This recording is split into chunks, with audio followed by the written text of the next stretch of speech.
Hello once again. Everybody hear me good? You hear me good? You hear me good? You hear me good? You're straight. I ain't getting no answer. Oh, well, trust me, I know I'm straight. I need to know if everybody hearing me good. How we looking this evening? You want to know if you're straight? Nah, I don't have to question that, big man. We're in the glass.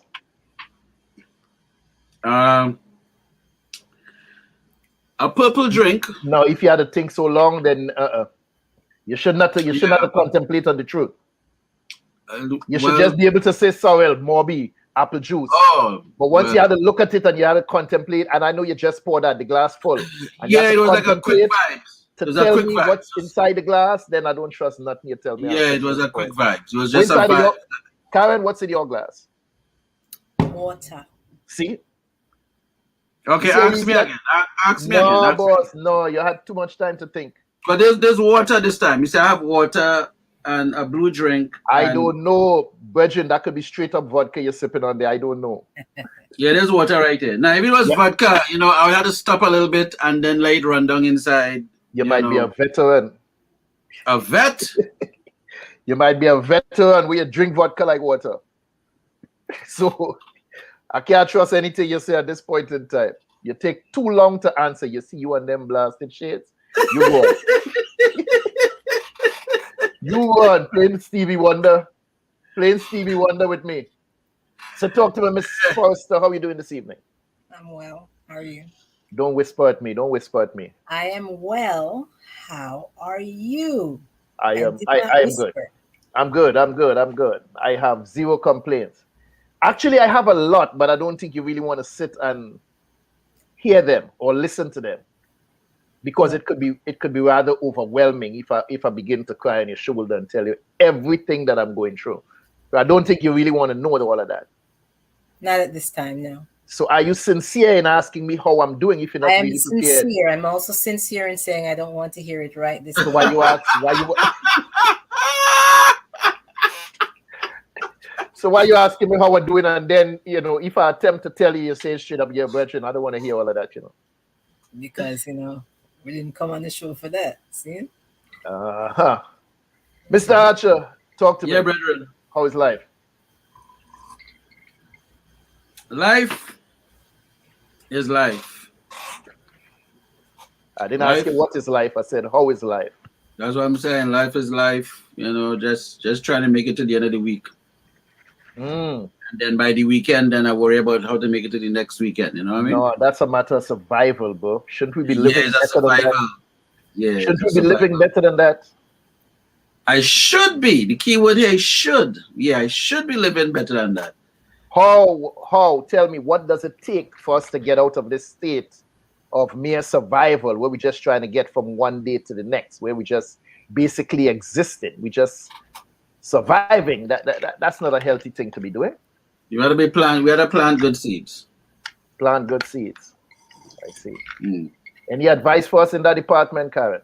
It's a perfect topic for tonight. Planting good seeds. Planting good seeds. Ouch. Wow. So you think that the topic tonight is an imperative part of us moving forward and performing at our best,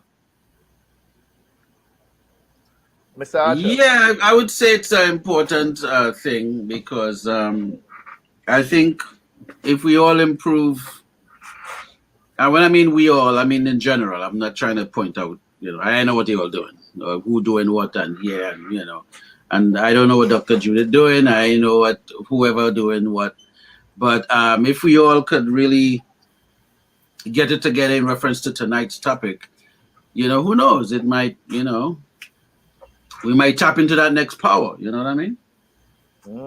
We tap into that next situation. So you're saying we should get together collectively and work on this thing, or is it an individual sport you're talking about, or is it a collective thing that we all need to come together and find some healing? It's individual but collective. Individual but collective. Yeah. Well, people, just in case you all don't know, we kind of going around the subject. Tonight, we here to, oh my, Tonight. Let's talk about sex, baby. Baby, let's talk about. Let's talk about. You know, I couldn't help it. Let's talk about sex tonight. That song gets me every single time. Because the place light up, man. The place just light up like, yeah. I just. I don't promise shade to this one, but let's get bright. You see, don't answer that, Judith. Don't answer it. Don't react to me. Don't react to him. The place just get bright, man. I don't promise shade for a second. The place hold gets on, very man. bright. Hold on. I tell you, I had just texted Dr. Judith, and the text just came through. So I tell her, don't answer it. Oh, okay. Don't answer the physical text, and don't answer it verbally. While we're on the air. So you're texting she for? I wanted to know if she come in. I have no answer to that. You see what I tell you? That I tell her, don't answer. But anyway, we crossed that 5-minute mark. So what we're going to do tonight? Control yourself, Sam. Control yourself. Yes. Well, nobody in the chat yet, boy. What kind of thing is this, boy? They don't want to start spanking. They start spanking this audience. This audience is out of order. They're not interested in sex. Some of them might like the spanking. But let me run to the commercial thing, and let me run the thing and come back, and we're going to start. Whatever you like that word, ting.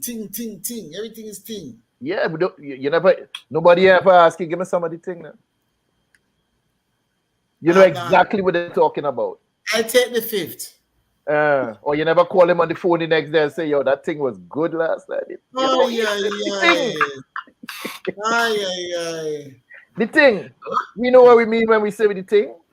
All right. Everybody could relate to the thing. Never drink name thing.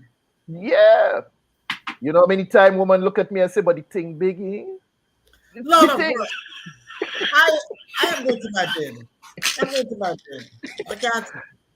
Sam, run the thing. Let me come back and get into this. Get into this thing here tonight, man. Darkness. Hi, Diana. Roxanne is there. Diane, we have one person there that's checking it. So yeah, Diane, I need you in this conversation tonight. I need you to participate. I need your input. I need your query. I need your questions. Just come. I just need it to come.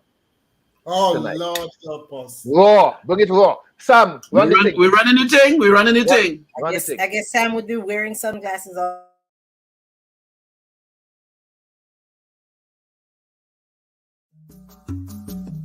My name is Karin Forrester. I represent BantuKreations. BantuKreations offers beautifully made, African-inspired, lightweight, handcrafted, one-of-a-kind earrings in wonderful shapes, shades, sizes, and colors. Please don't be scared of the large sizes. They're extremely lightweight earrings. BantuKreations can be found on IG and on Facebook as BantuKreations. That's BantuKreations with a K.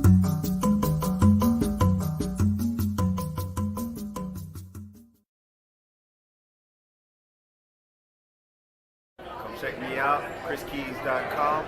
I'm worldwide. Tony Altamirano. Hi, I'm Gina. What's up, everybody? I'm Win Vu, award-winning remixer. I'm an artist. Hi, my name's Justina Bethel. Hi, I'm Mike Bowen from Denton, Texas. How you doing? This is Tom Cup from Music by Tom Cups. Check out Samuel E. Archer's book, Hybrid Executive. We are in the business, and here's how you can be a better business person because you're running your business. You can find my music at JustinaBeth_EL on Instagram or JustinaBethel.com, and I am a hybrid executive. I'm a hybrid executive. I'm a hybrid executive, just like you. Follow me at Koya Music, and I'm also a hybrid executive. I'm worldwide, baby, but just know I'm a hybrid executive. That's all you need to know, baby. Get on up, B.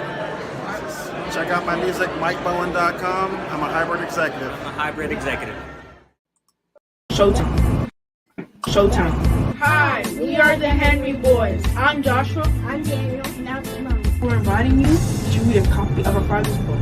tiny little spider and nursery rhyme. Hey, what do you mean a father's book? This is my book.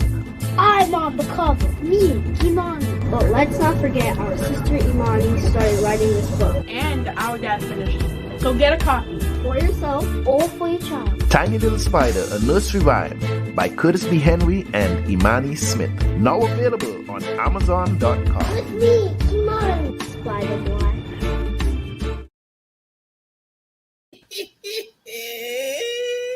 This is the fisherman scan.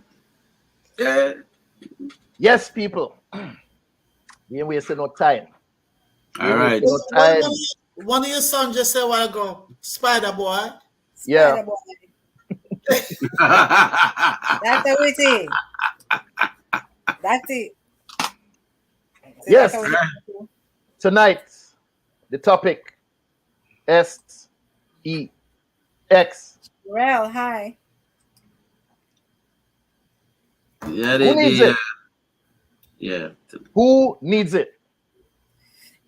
I don't know. I don't know anybody needs it.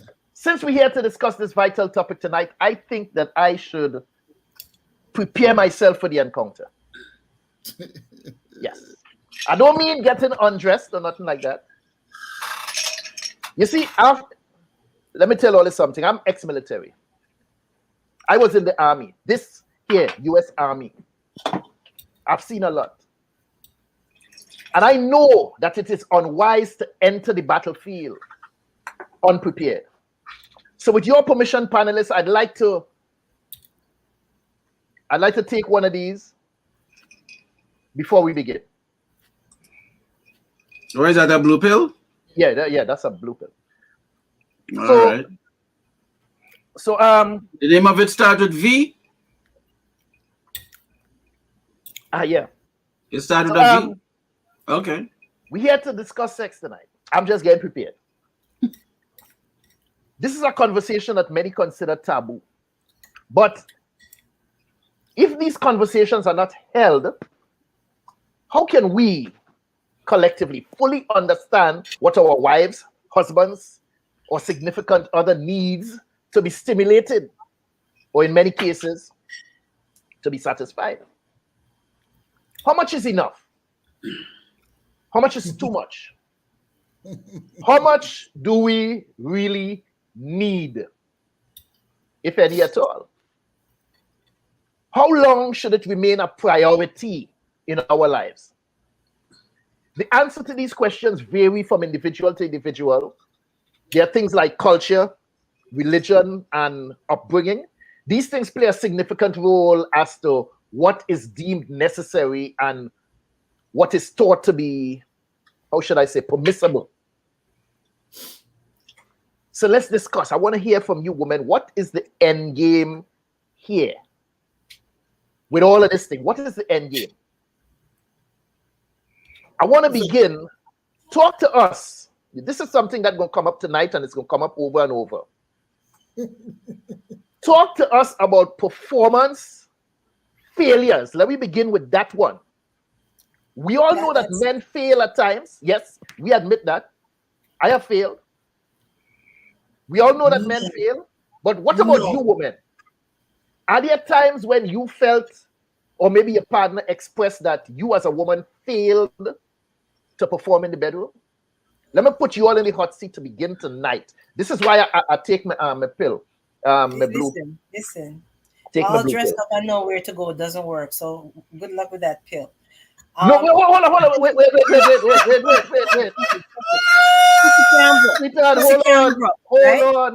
on. You see what it said?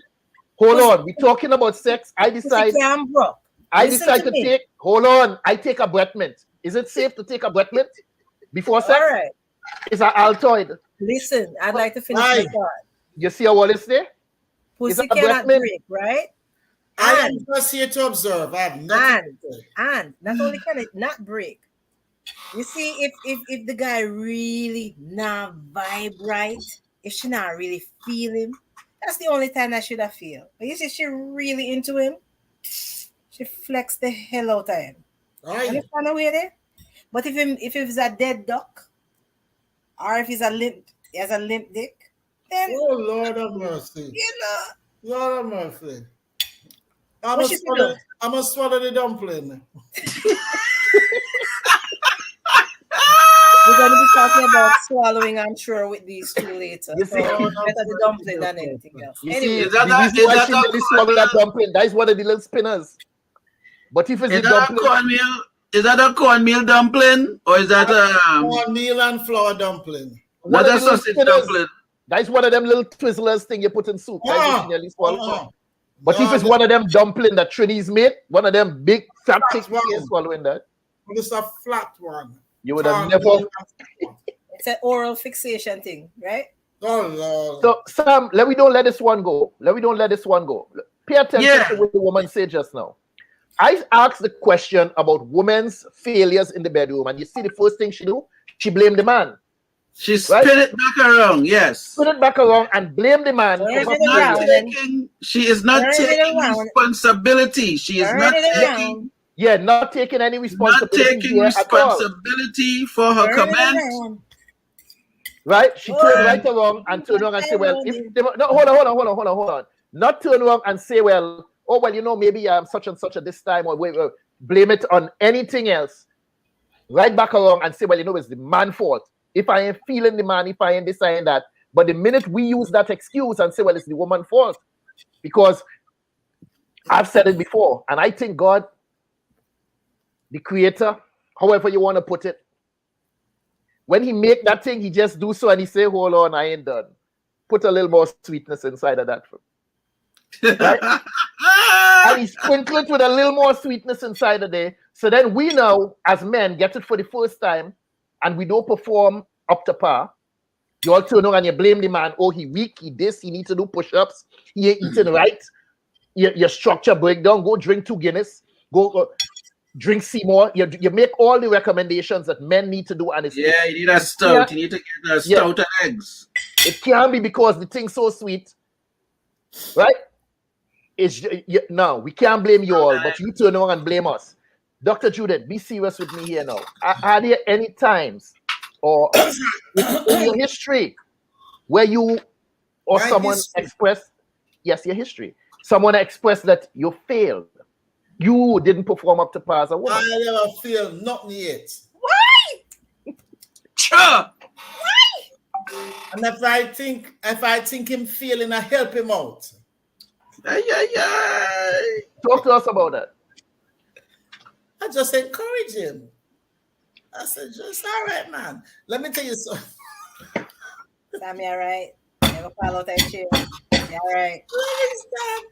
No, seriously. Seriously. There is I shouldn't say these things. Say it, man. Say it. There is an element to me of great. I love men. Just understand that. With or without sex, I love men. I have a great appreciation for men.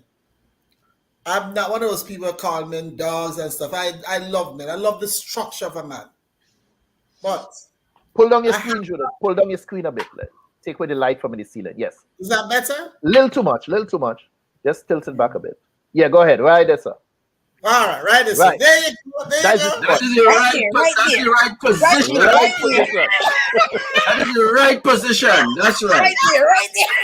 That's the right position. Go move. Right there. Keep it right there. Right there. That's it there. Right there. I said, right this over. Yeah, man. Calm down. So, I said, I'm not rushing. You're not rushing. I'm not going anywhere. It's me and you, man. We have time. Don't worry about it. And when I give that reassurance, with a little troops here and a little troops there, change the whole attitude, change the whole atmosphere. So now I feel all right. Because I was in no marathon, I was in no speed race with him anyway. So I like to reassure, but not in a condescending way. You know, because you can be condescending. Some people can be condescending and say, all right, take it easy now, man. No. Sweet voice. And I'm saying, listen, we have all night, you know. Or we have all day, because sometimes it's in the daytime. But it really depends on your partner, you know, because not everybody.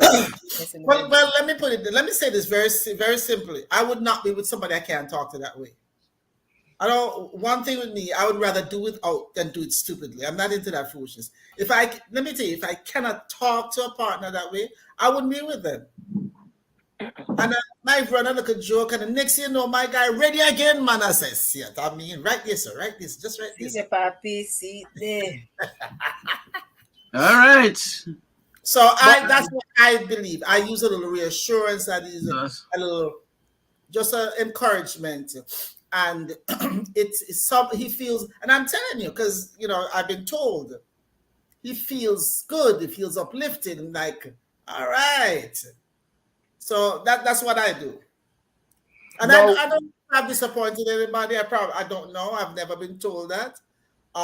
You had no complaints. No, That's right. I'm a very involved person.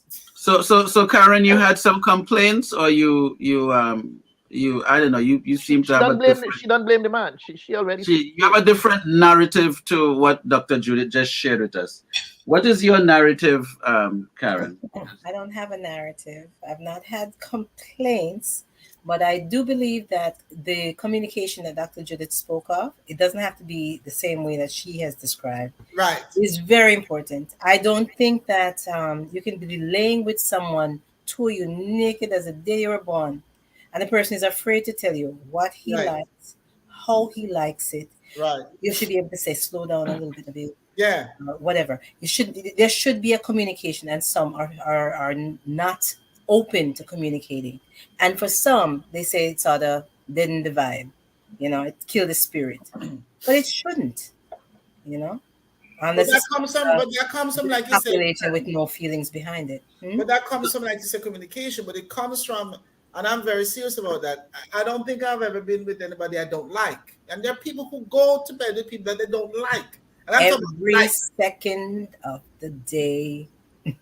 People find themselves in situations. So, okay. But at the end of the day, the question is, who needs it? At the end of the day, what are the benefits of who needs what within the situation? They tried to convince us for many, many years that it was just for procreation, but we have learned so much over the centuries, haven't we? We've broken that. What have you learned? A long time ago. What have you learned? Don't speak for other people. Tell me, what have you learned? I have learned about the pleasure of being with someone who wants to be with you and doing whatever the hell you want to behind closed doors or in that private space. Whatever the heck you want to do, consenting adults, go for it. Do your thing. Lots of blouse and skirt moment. As you discussed there, being behind closed doors. Private. Is anyone here? And when I say here, now people always start off nice in the chat, laughing and giggling, and seeing a smiley face and all kind of thing over there. But let me ask the question. And when I say here, I don't just mean the people in the studio, in their respective studios. I'm talking about the people in the chat also. Anyone here ashamed of someone hearing or seeing them having sex? Hearing or someone hearing or seeing you. Hearing or seeing you having sex. Anyone here ashamed of that? Ashamed. I wouldn't want anybody to see me having sex. I don't think that's necessary. If they hear me, I think that's rather comical. I think that's why comical? Guys, I don't know if I've ever said this to you guys, but I remember my dad, when I was No, we want to know about you. Listen to me, man. Why I say it's comical. I hear him say, they're real. I thought that was comical, but I thought it was also very real. I like the fact that my father was engaging my mother. I mean, I never thought, oh, that's nasty. I never thought. But if I knew somebody who was listening, I'd probably laugh out loud. Dr. Witty likes to be watched. Oh, Jesus. You freak. So let's find out from Dr. Witty. Dr. Witty, are you one of the people who put like a mirror in the ceiling of your room? You know, I was waiting for a little quiet to ask the same question because. Oh, you was gonna ask him that? Yeah, I was gonna ask him that. I was gonna ask you all if anybody. Oh Lord, no. The whole mirror, because we like to watch ourselves, you know. No. I had a mirror experience once. Ceiling mirror? I had a mirror experience once. Yes. In the ceiling? Yes, the mirrors in the ceiling. Ooh, okay. Now I'm interested. Yeah, I didn't even know it was there. It was a suite, and you know. Oh, it was a suite. I'm sorry, I thought you said. Yeah, and behold. I'm sure it was sweet also. I had to say, behold. In all my glory. Does that push you more to perform? Or I think it's encouraging. It's encouraging. Yeah. Well, you know, like let me switch. I was a lot younger than I am now, so the physique was a little more in tune. Chisel. Yes, you know. I was Jimmified, you know, just, you know. It's the motion of the ocean that counts. Yeah. The thing for me, if it was a new conquest, it's like you're there and it's like you're saying, boy, if the fellas could only see me now. And you're looking at yourself in the mirror and it's like, yeah, you know you're putting down some good work, or at least you think you're putting down some good work. And you're saying, boy, if the fellas could only see me now. Because it's something you conquer, something that they think that you couldn't do, that you could have never get this one. And then you finally get that. You're feeling special. You know you're looking special. You're putting down the work, because half of what we as men or boys used to do is punish. Because for all the work that you make me go through, and now that I'm finally here, and I don't know if I'm coming back, we had to make up for a whole lot. Work that. Put up that Witty's comment, please. Who, Dr. Witty? You have a giant in Brooklyn, in Queens. That's the baddest thing. You have a joint in Queens, it's the baddest thing, bro. So he probably have a spot in Queens when he went and handle business. Not you only listen to that fella. He said it, always say I have. All right, I done. I have.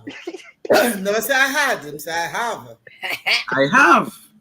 Why? A joint. Why? Now we know what this joint is, eh? We know what the joint is. It could be a roll-up joint that is bun. Right, that was a ganja joint. Or it could be a spot where he handled situations. So let me ask you all something here too. This conversation came up in a couple of shows before when we spoke with the sister from Tobago there, my namesake, Miss Henry. Oh, Onika Henry. This conversation came up where she spoke about orgasm and women's need to have an orgasm, and she kept stressing this orgasm and the orgasm and to have an orgasm without ejaculation. And that's one of the most confusing piece of information I have ever gotten, having this orgasm without ejaculation. And I've had this conversation, and for the love of all things great and small, I still cannot understand it. How the hell you have this orgasm, this orgasmic experience, and you don't ejaculate? So if there's anybody here or in the panel once again who could make sense out of that nonsensical statement, please explain that to me, because I am still in the dark. About orgasm? Without ejaculation. Orgasm without ejaculation. What the hell is that? Let me tell you something that how I regard sex. Personally, how I regard sex. It is one of the most enjoyable experiences I've had in my life when I've had it. And I always have it put on the shades. And I also had it with somebody, like I said, that I like a lot. So what that means to me is that during the whole thing, I can be playful and silly, and I even make little jokes here and there. It makes the whole experience more enjoyable. I have never been. Now, I like to have an orgasm. I mean, that's a real thing. But I enjoy the company. I enjoy the whole intimacy, as this pastor said, intimacy. I enjoy that so much. If I don't have one, I'm not going to be angry. I'm not going to be upset. If I have one, that's wonderful. It's great. And if he had, men usually have an ejaculation. I mean, I think men usually do. But for me, it's always relationship. It's always relationship. So I guess the question is, do women ejaculate? Women do, but that I think that's where he's having difficulty. Curtis is having difficulty. Men need to ejaculate to have that high rush, and women are more emotional and can. So that's probably what you see. Women are very complicated, you know. No, but you see, I think what they're complicated. So they could probably handle that whole thing without the full situation. Like we guys need to have that full situation. But I think it's not just the full situation, Sam. I think what it is that, like Curtis said it before, it's almost like, you know, him say, I'm going to punish you for waiting all this time to get. So part of that is for men is always a goal. It's always, well, I get it now, I'm going to mash it up. You see, man, all them months me away to go watch me mash it up now. I mean, you mash up yourself because you can't outdo, you can't wear that out. But what I'm saying is that, you can't hold on, you can't do what? Hold on, we're not talking in the long term, you know. But let me tell you something. Let me tell you something, sweetheart. If you don't know, you better ask somebody. I am legendary. I have created some beings that look like cadavers because when we're done with them, they hang off the bed, sir. And I just want to stay and fall asleep. The only thing missing was the chalk. Anybody walk into that room and see them with a slur was a crime scene. Okay. All they needed was the chalk line around them. The right way I done and I get up is right there, so they fall asleep. But listen to what I'm saying. Looking like a murder victim. But talk about that can mash up. Oh no, I have destroyed a few. That can mash up. Somebody can get tired, but they're not that tired. Oh yeah, me mash it up then and it revive and come back. But don't tell me it can mash up. I have finished a few. Listen to me. You know why I'm saying right now is that men are looking for achievement and goals and yeah man, I say man, I'm man. We are conquerors. Yeah. But you know what? Let me tell you, the sweetest guy I know. You can't fling her, whatever she become, she dead and she mash up. Fall up like a pretzel. The sweetest guy I know can mash it up without trying to mash it up. And it's sweet all along. Real skills. It's sweet all along. But you know why? We had an affection for one another. Diana. He wasn't trying to prove him as a man and then go mash it up. That's part of the problem with men and women. Wait, hold up. Dr. Judith, just pause. When a man is going to say he's going to mash it up, he don't mean anything that he's going to apply anything painful. Yeah, man. Sometimes they do. Him say so. No, I'm saying generally. Okay, generally. That just mean generally. I don't know what he is doing personally. Yeah, I don't know if he has a vendetta that he planned to kill anything. But my point is, if I okay, like for the guy, let's say they were courting for a couple of months, maybe 2 years, and they never got intimate. So for that man is a while of a period of torture, in a sense. But it's sweet torture because it's leading towards the honeymoon aspect. So when he say he going and do this or he going and do that, it's just the human aspect of the anticipation. But he already going to kill any situation. This gentleman just described the woman stays so she look like a pretzel, she mash up. Well, so, you know. Well, maybe it was so satisfying that they just don't like a crime scene. Nah, man. When you're that good, it's sweet. And sleep in a fetal position and just joke. Listen to something, man. Listen. Men are pressured. Sweetheart, men are pressured to perform exceptionally well for every woman he chooses to have sex with. I think it's unfair that we as men are asked to detach ourselves from stimuli, from sensation in order to prolong an erection, or should I say postpone an ejaculation. Because the very same way, if we get into all of that, And like I said, we discussed it before, and we come too fast, something wrong with we. But who right? asked for that? So Who asked for who that? asked women on the whole? You want this sometimes unachievable orgasm that you speak about, right? You want us to postpone this ejaculation. So we know we have to detach ourselves from sensation in order to prolong that. Girl, you're talking to the wrong girls, not this girl. I'm in a relationship. I like the whole aspect. Stop and start. Right this, sir. Well, okay. So. But they don't communicate, man. This is mash. Okay, all right. So we need to draw a bridge here because a bridge again? Yeah, we need another bridge so that we could understand with Dr. He has the credentials, Dr. Henry. So we had to understand what the doctor is saying and what the doctor is also saying on the other end. Right. So one is the aspect of reputation. There's somewhat like it's like an unwritten rule within the equation, because it could be questionable in the woman's mind if the gentleman is not performing to par. It becomes a thing.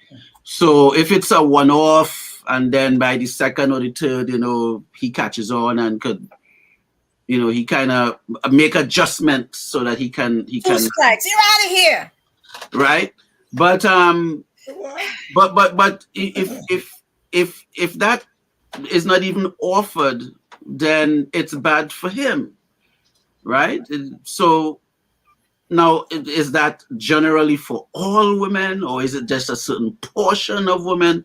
So I don't think he was painting all women with that brush, but there is an issue of okay, is this a problem? Is this something that we had to take you to? Doctor. You need extra blue pills so you could get through the process. Like it can become a thing. That's when you're performance oriented. To me, that's when you're performance oriented. I think, in all seriousness, when you have a relationship with somebody and first of all, you don't have to have an orgasm every time. You don't have to ejaculate all the time when you're involved in a loving relationship. That is my take on it. But if that's always the goal to me is intimacy. Love making is one of the most powerful things you can do, but involved in love making for different people. I like conversation in it. I like bantering, but I also like seriousness too, where you're not bantering no more. You go to work, you do what you have to do. But I'm not so goal oriented. Say, why you never met me come? That kind of stuff is not my language. That's not where I am. Because I get so much emotional satisfaction just being connected. But if it's an ongoing thing where I don't get it and then he's getting it, then we have to definitely talk about something. Because if he's always ejaculating and I'm not having an orgasm, at some point we have to talk about it and say, listen, love you, I'm like the playful business, everything, but long time I feel that spark, I feel that, I don't like that word come, but... So you would give a certain amount of chances. Yes. Listen, man. Life is with all its difficulties, in my opinion, I won't say humble, in my little opinion, life is so simple. Life is also complicated. I didn't feel that great this morning into early this afternoon, but after a while I said, oh no, I've got to whip this thing that's occupying my mind. So I reevaluated myself and I come back to the center where I belong. And I say that to say this: if I am having a relationship with somebody, a sexual relationship, which has to do with love, because it has to for me, that is not the main thing. Again, what you talking to you there? What she said? You're right. You can always come when I come back. You're wrong. But listen, you're wrong. Let me tell you what I saw the other day. I saw a TV show, newly married couple. The husband was on his way out the apartment and the wife was in bed. And it's like, I guess he got suspicious and like she never really make an effort to like follow him to the door or whatever. My guy got suspicious. She was masturbating. Sam said to her, "What are you doing without me?" She said, "I just want to do it by myself. It's not about you." Him said, "Okay, I'll be late for work." She said, No, go on to work. I want to do this by myself. She said, "I want to do this by myself." No, what I'm saying is that there's so many pieces to relationship and intimacy. What gives them pleasure?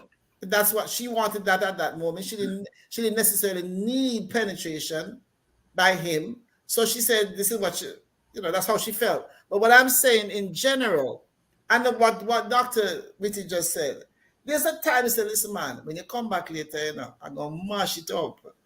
But I thought that way. That's the way I talk. So that kind of thing, you can say, listen, and if I get it this morning, forget me when you come home, because you get yours, me want some. And that's why I think communication is so important. That people should be willing to say, hey. Some people won't talk. Yeah, well, me talk. And that's why we can't be nobody who can't talk. You see, I think it comes down to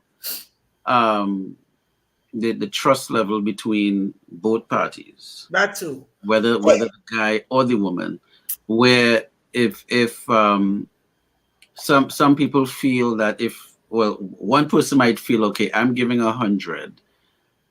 I am not feeling the other person is giving 100, or there's little evidence showing that it's not 100, because if both people are giving 100, or should I say 50%, and both 50% total to 100%, right? These little benchmarks within the relationship wouldn't really matter. Mm-hmm. Whether you have a good day or a bad day, it's about the journey between the two, and so if whoever reached first, who reached last, who reached in the middle, who reached next week, it doesn't matter, because it's not a competition. Exactly. But if you have one party that feels that I am not going to submit, whether it's the masculine side of it or the feminine side of it, and it's a power play, then now you have the benchmarks. Now you have killing it. You also have so it's more that is required within the game of it, opposed to it being something that is shared equally between the two. Because two people could be doing it. When they say they do it all night, it didn't mean that they had intercourse all night, but it could have been that the intimacy was all night. You also have and both enjoyed it. But if you don't have it on that level and it's about a performance thing, then now you have to be Superman and she had to be Superwoman to make it true.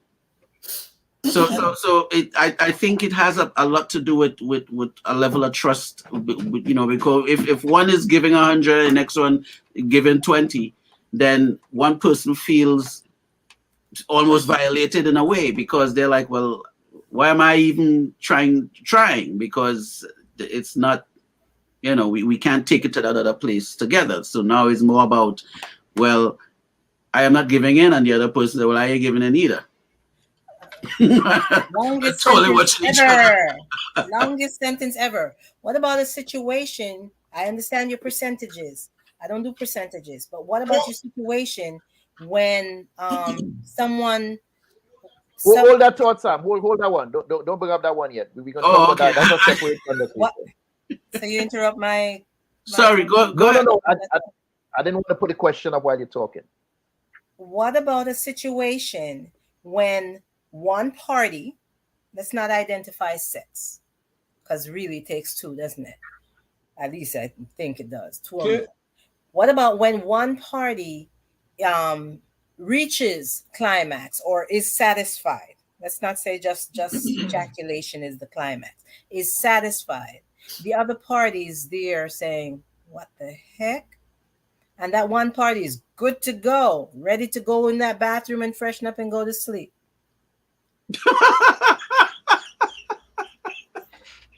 I'm quite serious.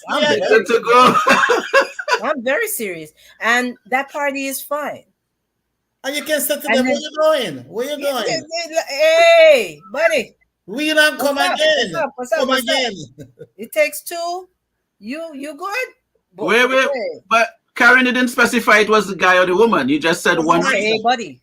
Because I tell you something, there are women who are just as much that way. Either party can do that. Either party. Very They're satisfied and couldn't care less if you got there, if you got to the ninth part, the last part of the mile, or if you ejaculated, if you felt satisfied, they couldn't care less. My husband used to ask me. My husband would ask me. But that's yeah, I think it's a lovely that is what thing Dr. Whitty say. If you don't come when I come, you come when I come back.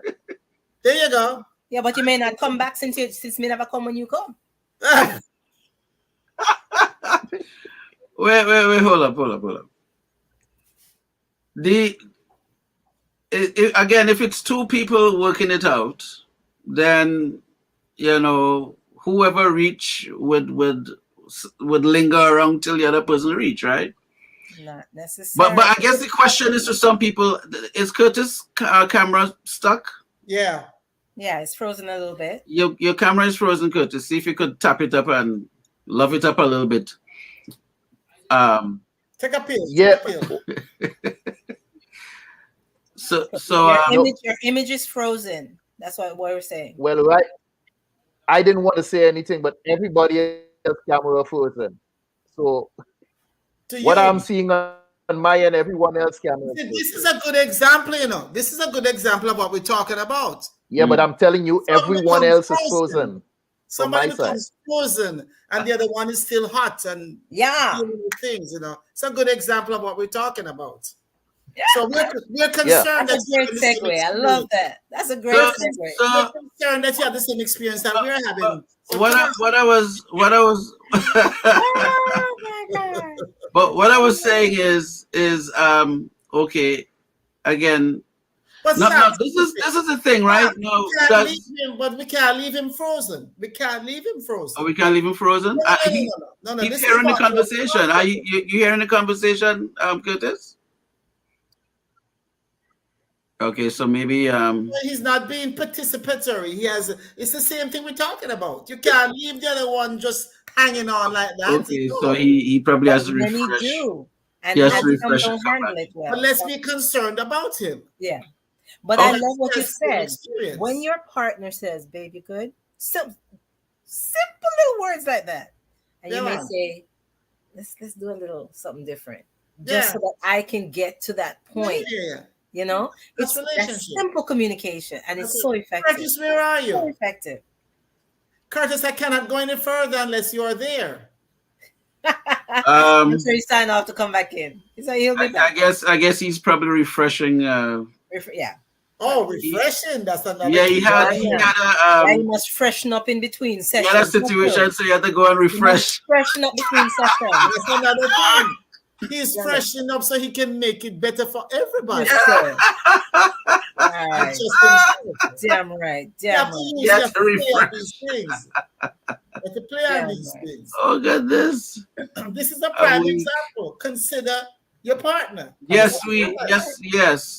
So while we're doing that, we want to encourage folks to hit the like button, please. If you haven't subscribed, please subscribe. You see what I'm saying? It's playing out. So now you're saying, okay, until we can get back to that place where you can have yours, let's do this, let's do that. That's what you're saying. Let's just, work on some other things. Yeah. Let me tell you what happened when you're working on some other things. You get a revival. A resurgence. Your loins start saying, oh. And you go again. You get a revival for your survival. Yes. Curtis Henry, where are you? Him like this, Him like this.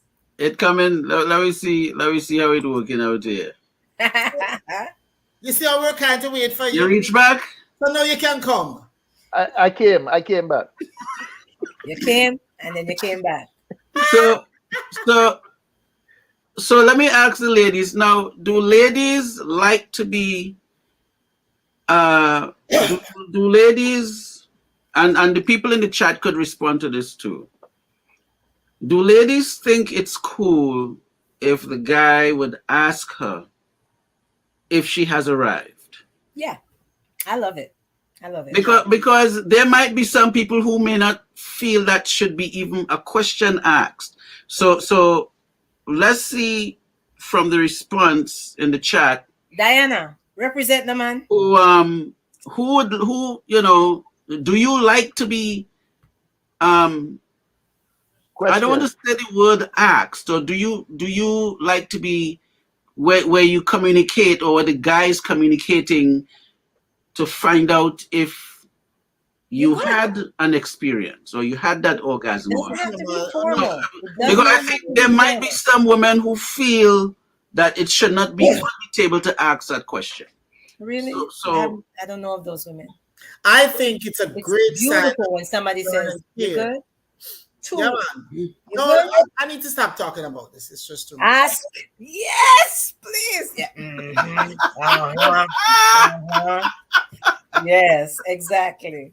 It's a beautiful thing. It's a beautiful thing. It shows that the person is concerned enough to make sure both parties. Okay. That's true. She said, "Ask, yes, please. I love bedroom chat." Aye. Yes, sir. Yeah, okay. And there are some men who do not want to hear your voice during sex. And then later on have a complaint. Well, but Karin, is that could be part of a different thing though? Right. That may not be that they don't care or they don't. No. It had nothing to do with the. Right. They may have some. They have a different vibe about things. Curtis, you saw this one? Yeah. I'm just reading the comments with it's right there. You see how Carol stay? She just come in the conversation. She didn't say good night, nothing. She just jump right in and start. She finds she sweet spot. That's the way it is. It's not me. Not everyone needs the foreplay, right? Right, Carol? That's what you said? The last part of y'all, and when I was quiet, I was getting a lot of distortion, and everybody camera was frozen. I'm not sure what that conversation was about, but I wanted to ask something. I don't mean to regress here, but woman, Sam, you out of this. Talk to me about the totality of sex, or should I say love making? Because some of the things that you all blame for, at times, men, we want to get passionate. Giving it your all. The hands, the tongue, the breathing. Like what you all claim that you want. When we separate ourselves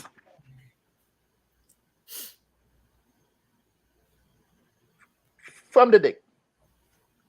And you can say penis, you can say body. You said no like that word there. We give you our all. You know what? The times when we get passionate and we really get into that stuff that you all claim that you want. Bad. And then yet still you turn around and we get ridiculed because all you just want is to be plunged. Oh, gross. That is gross. That is totally gross. The woman is a toilet. Call it what you want. So her vagina is a toilet. But the toilet to plunge, not true. My point is, the times when we do separate that and give you that love making, you turn around and it's like know who you're with. Know who you are with. Because I don't know where you did that survey, but most women I know would not say, "Oh yeah, just plunge me." No. Stop it. Karin said, "Just plunge me." Hi. Know who you're with. That was real bright, bro. Look how the shades on that one. Does she want affection, some intimacy, and then lead to the sexual intercourse? A lot of women want affection, intimacy, and sex. But if she just wants to be plunged, know who you're with.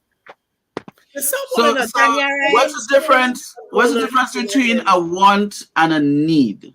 What's the difference? Do you want something or you need something? I need air to breathe. I want to have sex. You need what though? You I need air to breathe. I want to have sex. You need air to breathe. You want to have sex. Mm-hmm. Okay, because in our title is who needs it, but you want so there's a want here. Okay, so you basically you don't really need sex. Well, it's on the borderline there, no father. I don't know about why. Maybe it's fitting a both category. I'm quite certain. Yeah, because the title is sex. Who needs it? So well, we need it for the procreation we talked about before. We need it for that. So listen, man. Carol Knight says she like romancing from head to toe, man, not just plunged. Preach, preach. She had to call my name inside of that, not just plunged, Curtis. You couldn't just put a period after plunge. But then you say it. Why you have to put my name inside of it? But you say it. And here the audacity that from head to toe. Sometimes the way some of them toe look, we ain't going past the kneecap because not you, Carol. I don't know you. I don't know what your toes look like, but I'm just saying some of all the talking that head to toe stuff and the toes on them look. I don't know. It's just that's wishful thinking for a lot of people. So like when you see toes, it may be up or down for you when you see the toes. Up or down.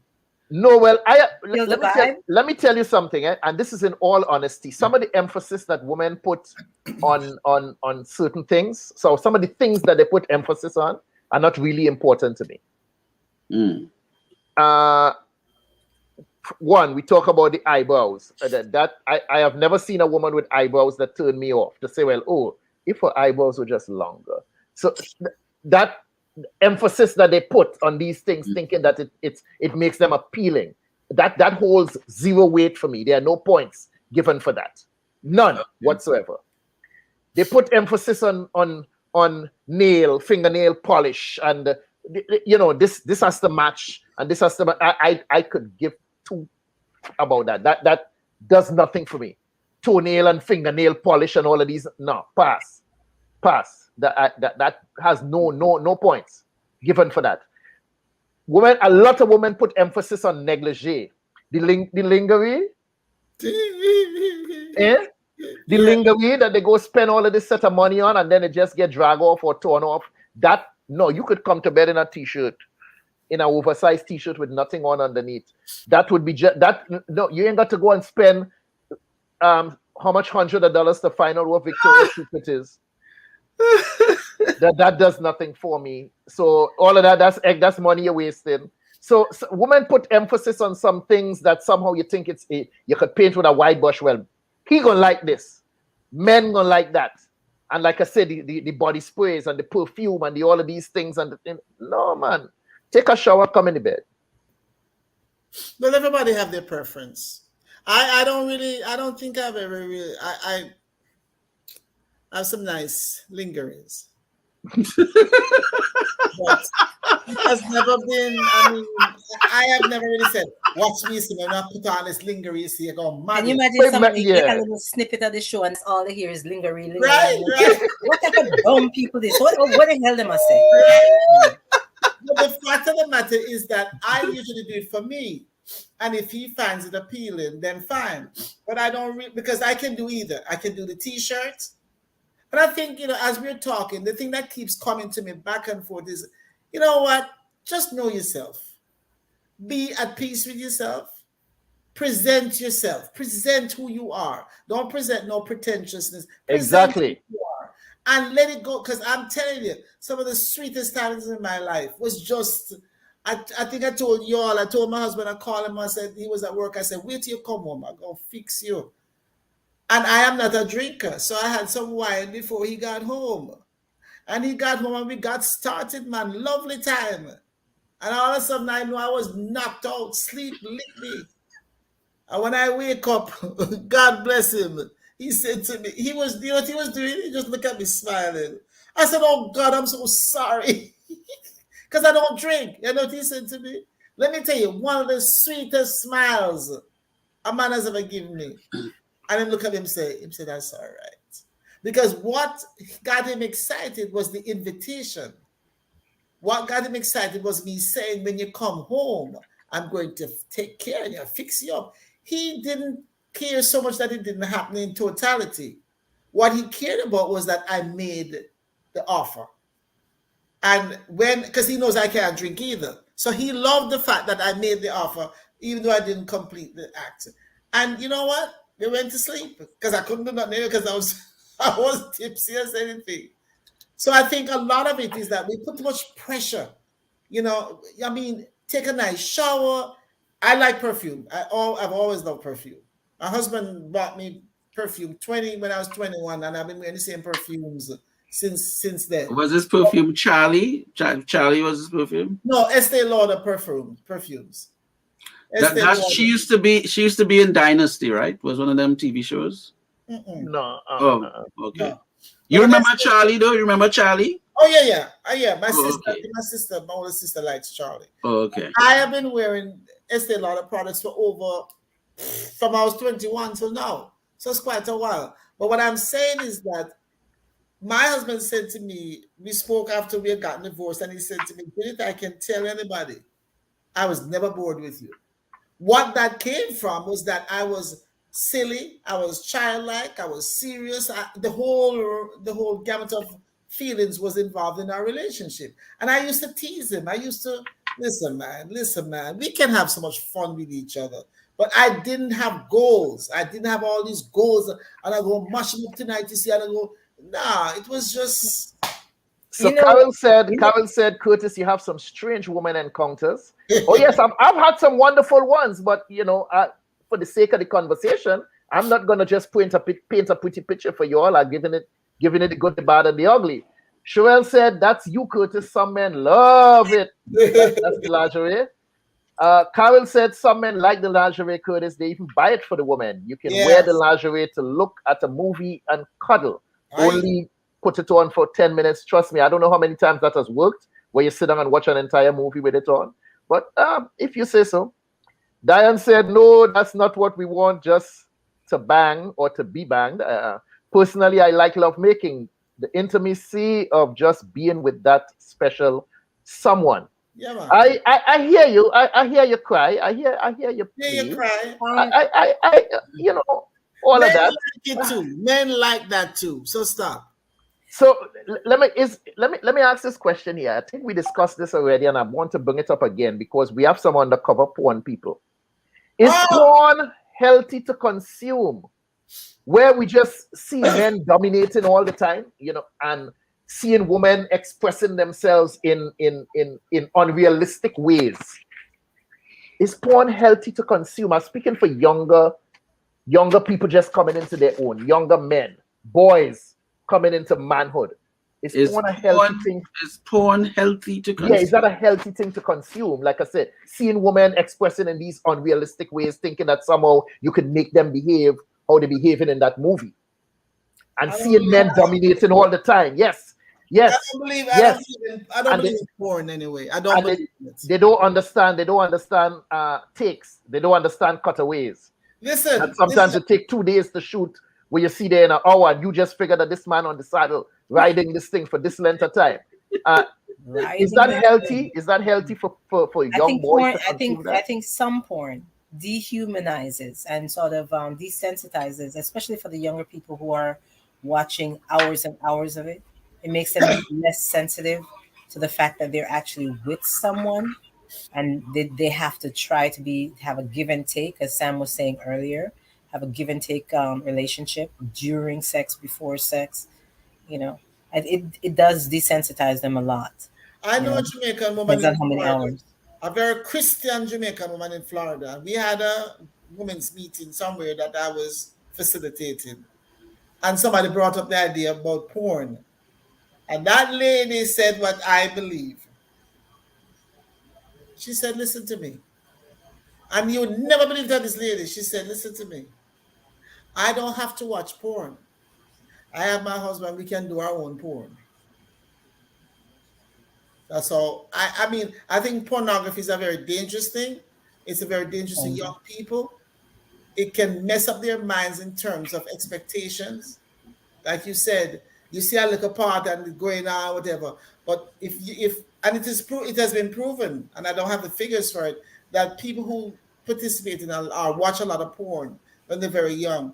Those are some of them. Some of them who are premature ejaculators, who they don't do well having another person, a partner, because it's been solo for a long time. Yeah. Hands on myself. You know, so something that can be very dangerous in terms So okay, now what about the people who do this for a living? You know, they're creating content. They're creating content. This is how they pay their bills.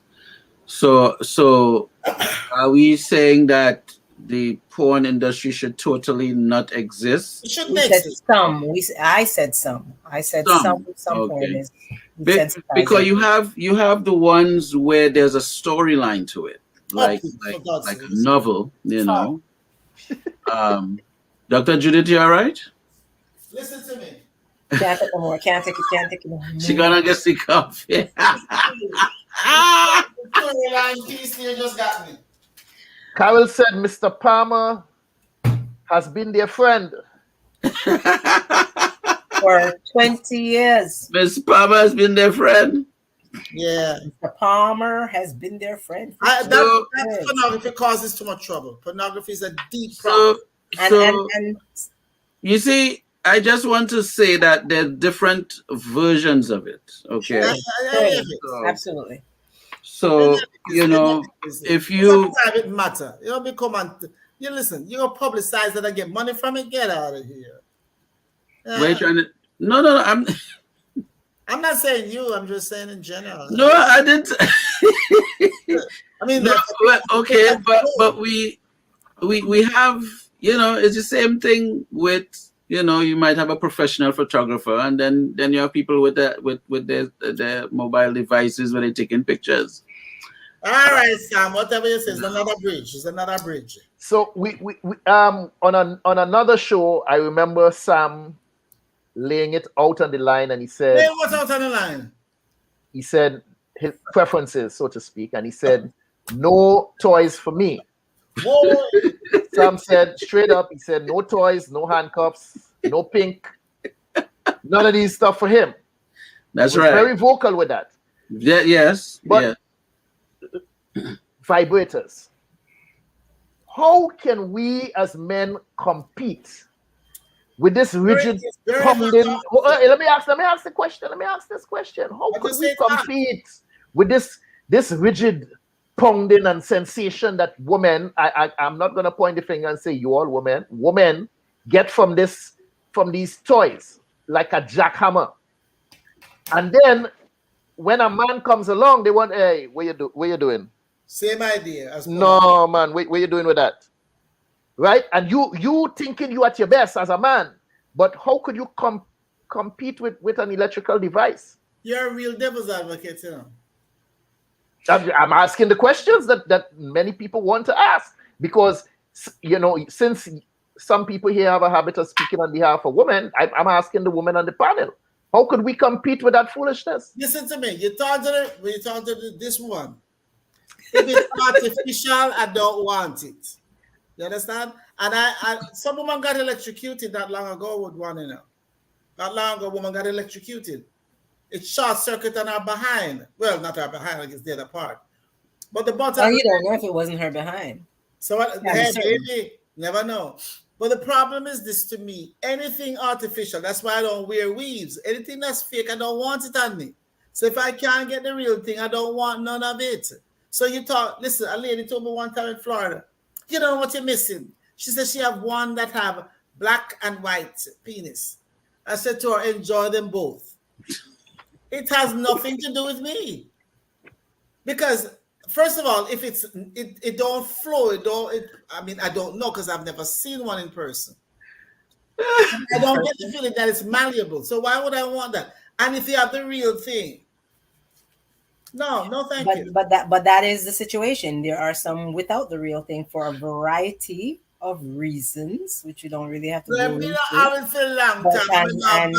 And for some women, it's a toy story for the remainder of their lives. Good for them. I've seen situations where couples use it as part of the they have toy boxes of the process between them.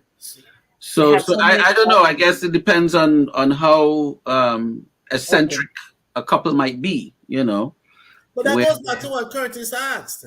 Because in a case where they have toys, whose idea was it? Was it the man's or the woman or both? Who knows? Why would a man allow that? If I was a man, I said, no, if you need that, you can use it. Me not in a need with you.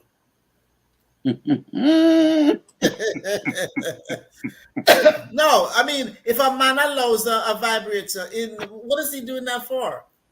Sometimes the man actually wants to be penetrated by certain things. Or okay, you see, that's why I had to get it. Let me tell you something. I remember being in Brooklyn. You know why I used to sell there, Sam? I had several women would come up and talk to me and reveal some things.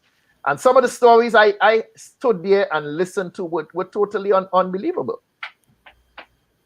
Totally unbelievable listening to someone. Let me just give you a mild one. One particular sister woke up a day and she said she's been single a little over a year. And all of her friends on the job and whatever tell her to, go get yourself a vibrator. Get yourself a vibrator because all of them use it. Right? And she said after hearing this 50 times in her head, she figured like, you know what? That's a good idea. Since she's single. Over a year, go get yourself one. So she went shopping the evening. Ugh. She said she felt so good coming home with this little... What happened to my screen? She felt so good coming home with this bag, a little paper bag, looking expensive, and she walking proud because it's like, yes, I'm going to get some work this evening. She went home, set the candles, get the mood, light her incense, took a shower, lay down in the tub, and then she went to work with a new toy. And she said it exhilarated me because she hadn't had that, climax in quite a long time. So then it's like, boom, yes, she did it. She felt good. She went back to work and she told all her friends, yes, oh guys.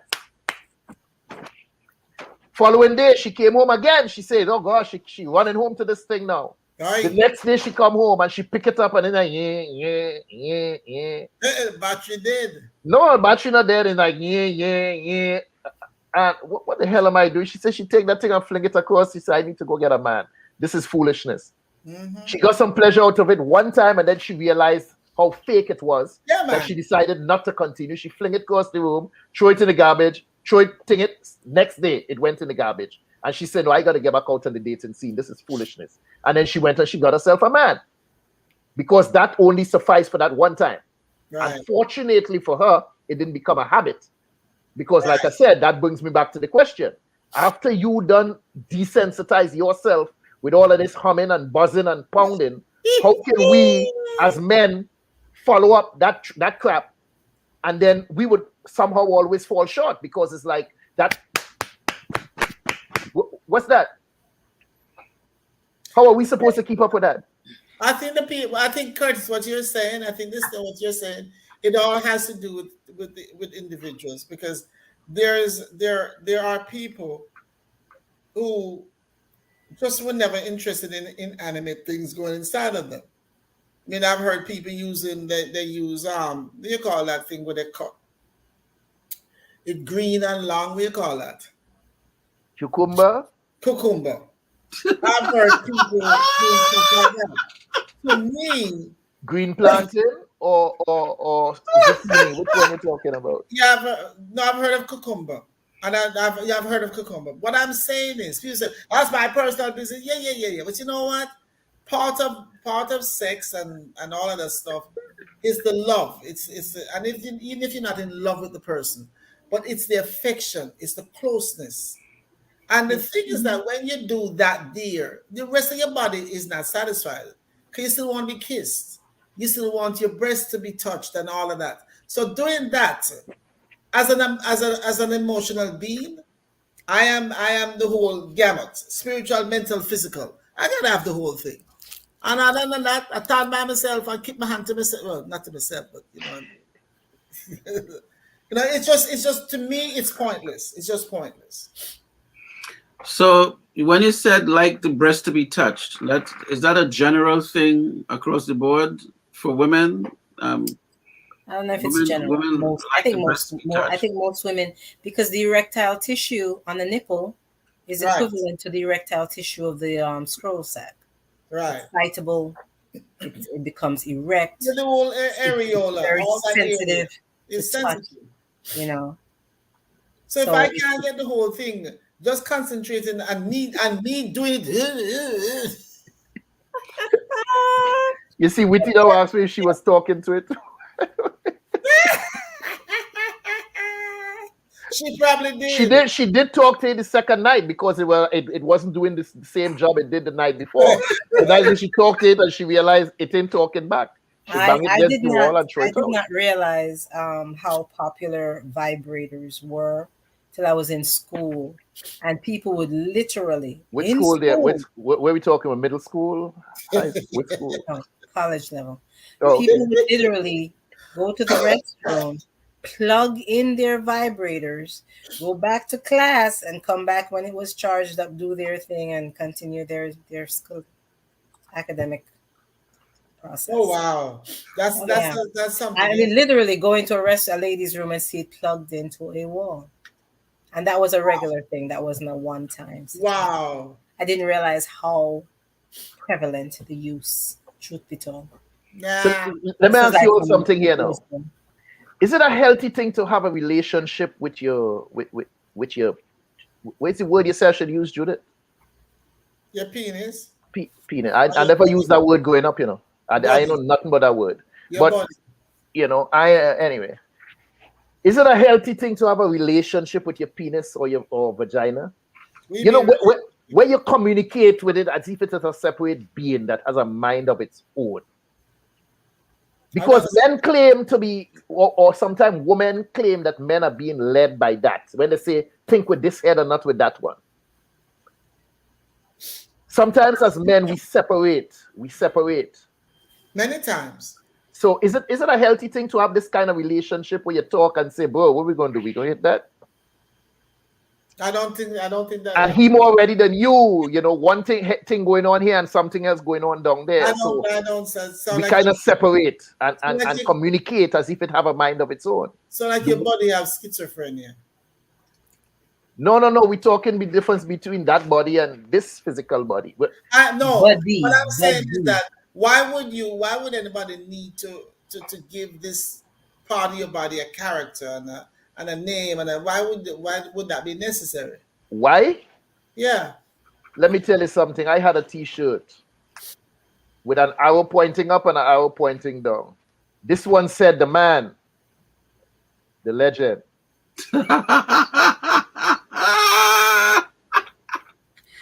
But you know, there was a feminist movement at one point, and they were promoting that women should have a relationship with their vaginas. Oh. They should talk to it in the morning and see if it looks angry or if it looks happy. I don't know. Somebody actually said that? Yeah. Women do these things. Yeah. But I just put in our chat that the global market for sex toys estimated billions in the US 35.1 billion in the year 2020. Well, that is so stupid. We're probably in the wrong industry. We should start making toys. You know what I mean? You may not have spent your money on it, Dr. Judith, but there are quite a few people who are spending their money on it. Yeah. So that question was basically for you, Dr. Judith, from a psychological point of view, where I asked the question, if that's a healthy thing where we separate and sometimes we don't accept blame for certain things because you were led by the you know. It's not a healthy, that has a mind. It's not a healthy thing. It's not a healthy proposition to have, because it becomes almost like an inanimate object, and to separate and to call it a name and all of that foolishness. Listen, the times that we're living in is pure blasted foolishness. A lot of damn foolishness going on, as far as I'm concerned. It is part of your body. It is part of the whole structure. It has its functions. Some are necessary. Some are just daily necessities that it has to do, and some are pleasurable and whatever. But you don't have to give it a name. You are the person. You are the person with the personality. you can have a very, I mean, to me it's so foolish to even call it a name and all that foolishness. But people do what they want to do. Because a lot of people might give it a name, psychologically speaking, so it can do exactly what you're saying, separate themselves from the rest of themselves. No, I can't tell it what to do, It has a mind of its own. Damn lie, that's sickness. The mind, the only reason why the penis or the vagina works is because of the mind. I promise you, a vagina detached from the body does not work. It has no sensations. It's an overall experience. And anything for you, a woman's vagina to have sensations, you know where it starts? Where do you think it starts? You tell me. I never had one. I don't know. It starts in the brain. It don't start down there. The brain gets the sensations, it gets the thoughts, it gets the ideas, and then it translates to the vagina and to the penis. So a penis just by itself has no function. It has to be attached to the structure. And no pun intended, but where the head goes, the body follows.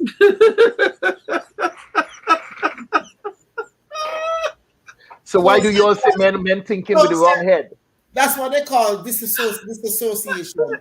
You're disassociating your body part from your general self. That's not healthy. So it's a holistic experience. And body and soul. Okay. And the people that are just doing this, they're just having a physical experience most of the time. But you remember in a previous show, I told you that there are two parts to this thing. That the physical body has its needs and the spiritual soul inside has its needs too. I remember explaining that some time ago. So who is this Facebook user here? It looked like they're part of the chat, but we don't know who it is. They just said what I said using a different word. Depersonalization. Yeah. So you're desensitizing here? No, you take away the personal, you take away from the true value of the body part. You depersonalize it, you detach yourself from it. That's what but couples could have a joke, because let's say couples have a joke between themselves and they have a they have nickname for each other's private parts, right? And maybe the couple might be talking through the day, and then the wife might say to the husband, "Hey, how fluffy doing?" How, you know what I mean? And vice versa. Ready. It's a joke vibe. It's like it's just a way to just add a little vibe. I mean, there's nothing inherently wrong. So we want to say good night to Georgia. Nice, thanks for coming through. I guess Georgia has a new Facebook account.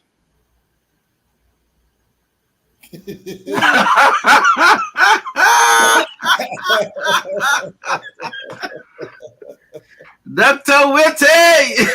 Dr. Witty. Just try to keep up with you, sir. Just try to keep up with you. Shout out to Dr. Witty. Yes. Some of those things are okay that couples do, but let me tell you something. Anything that you start becoming dependent on in situations like that is not necessarily healthy. I mean, if you say, how fluffy doing? And she said, how is Fred? and you use those kind of that softness and that sexual innuendo and stuff like that. That can be very enhancing to the sexual act. It can be very exciting. But when it get to one place where he says to her, stop calling Fred. I want to change the name. We're tired of the Fred business. Then you're losing your mind, because it's not supposed to go that far. And a lot of things has to do with moderation. Well, I've said it here before. I did have a name. I didn't name it myself, but it was called Rodney.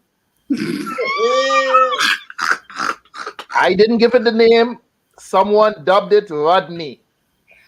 And I found it to be a rather strange name until she explained it. And then I said, oh. Now I understand what you're saying. She said Rodney because she said you Rod there your knee. So I call you Rodney. Oh, really? I didn't say that, she did. But Sam, let me ask you something. Sam. As a musician, right? You're a musician, right? You're an entertainer, a songwriter. Yes, sir. About the songwriter part. A songwriter. So maybe you could grasp this. Witty could probably understand too as a songwriter. Are we as men under tremendous pressure from song lyrics that basically taunts us, or sometimes it warns us to perform up to par or the next man waiting? Do your job or somebody else go take over. But someone have a song that you say, step aside now, another man wants to take over. Or you don't know what you got, so now it's time to lose her. Are we operating out of fear? A certain sect is. Again, it depends on who that context is for. There's a certain circle of people that will pertain to. And if anyone is part of that circle, it could be very stressful, or it could be it could be you're anxious. It is like there's a lot expected out of you. Now this is a serious thing, that what you just asked there, because I remembered in the mid 80s when you had a lot of soap operas as the thing. Women looked at a lot of soaps, right? And they were kind of expecting to live some of the soap somewhere in their relationship, and the guys just wasn't catching on to the whole facade of it. And it caused some problems too. I guess in the same way how we talk about porn being a problem for some people,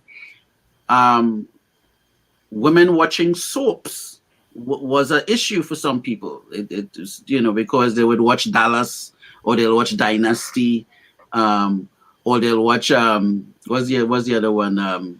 The one in the afternoon. You're discussing daytime soap or young and rest, not soaps in general. Those are two different. So, yeah, but what I'm saying, Young and Restless and things like that, it was a thing. So now, as from the music, you're gonna have the people who actually live out what the music is saying. So if they want to play that Teddy Pendergrass, is it turn off the lights? And then you have that whole thing. Now they just you hear the noise Dr. Judith that's make there. Dr. Judith, you see, so we just went back into a whole thing there, and now she would want to live that whole lyric right through within the experience of whoever she handled with. Or she might put a little Bob Marley, No, is it Bob Marley? No, not Bob Marley. No, Bob did it, right? Turn your lights down low. That's right. So the music sometimes adds a little power pack into the. But I'm not talking about just the music now. The lyrics, because some of that stuff is like a threat. It's like a warning. And I'm not just we talking about some of the men's lyrics, but some of the women, their lyrics, are they warning us that we need to be up to par? And sometimes we buy into this crap sometime, and we operating out of fear because everybody's singing it and everybody's saying that this is where you need to do that and hold me and caress me and love me so and do me so tonight and all night long. And we somehow think that we have to live up to these lyrics. Yeah. Remember when you see two boxers before they go in the ring, they have a day when they weigh in and they're talking all the little smack in front. Some people don't realize that the smack is necessary to kind of get the crowd interested, but the when you go in the ring is a different story. Whoever is prepared, you're gonna be lashing it up serious. The musicians the songwriters, this, you know, we could give them a little license to be creative and to kind of push the envelope. But I mean, if someone is actually thinking that, okay, I'm going to live out what this song is saying, remember the artist is also bringing, we're doing like what actors do in a movie, or it's almost like the same kind of a thing. You bring characters and you put them in the song. You make the woman sound this way, you make the guy sound that way, and yeah, but Carol say it as somebody have a song say I want to suck you like a mango. You know who the artist was? Who sing that? Who sing that? Yours truly. Yours truly. No. The two rules. Oh, you see? Yeah, I have a song. Georgia Casey, I love tonight's topic. More people than we realize are suffering with or from sexual issues. And as quiet as it's kept, we just go along to get along because somehow it's kind of, and I said this in the beginning, it's kind of taboo to talk about sex, because how many men would actually get up and proclaim, tell everybody, say, yeah, I have had issues where I failed. And I tell you straight up, I have had issues where I failed miserably. But not many people. That's more of our society. That's more of the society we're in. It's a little more tougher on the masculine type of thing, where, you know, men can't cry, men can't this, you can't, you know, they have all men have to be tough and men have to be this. So, you know, men wouldn't really want to own up to some form of a failure, because it shows some form of a weakness to some people. But yeah, a lot of people. But you remember when we spoke about if the trust level is balanced between both people, then a lot of those benchmarks that we're talking about wouldn't really matter. Okay, so let me bring it before we at the top of the hour now, and let me ask a $6 million question here. I read an article one time where it said that junior high school kids are now practicing oral sex on the school buses. Junior high school children. We cannot. We have to. Using the word oral alone can't be validated. You have to use something to validate oral, right? Oral what? It's not oral shoes, it's oral sex, right? How important is that to you? It's very important. That was across the board there. I see everybody else quiet. I say you, I didn't call no name, and I'm talking to everybody in the chat. How important is oral sex to you? It has its place for me. It has its place. I try my best not to become stuck on anything. You know, I gotta have it. But it has its place. Wait, hold up. Are we talking about the kids being involved with it, or are we talking about oral sex on a general level? Now we on a personal level, because what I'm saying, it has. Okay, we came from the days. I thought you were talking about the kids. We came from the days, when we were growing up. That was taboo to talk about. It's like, who, me? No, sir, no. Yes, Sparrow have a song. He said, they say it's Napoleon who started this thing, and every other Frenchman only copying. He said, nowadays, he said, if you catch up, walk in a room and you catch a man, he said, nah, boy, first time. Right?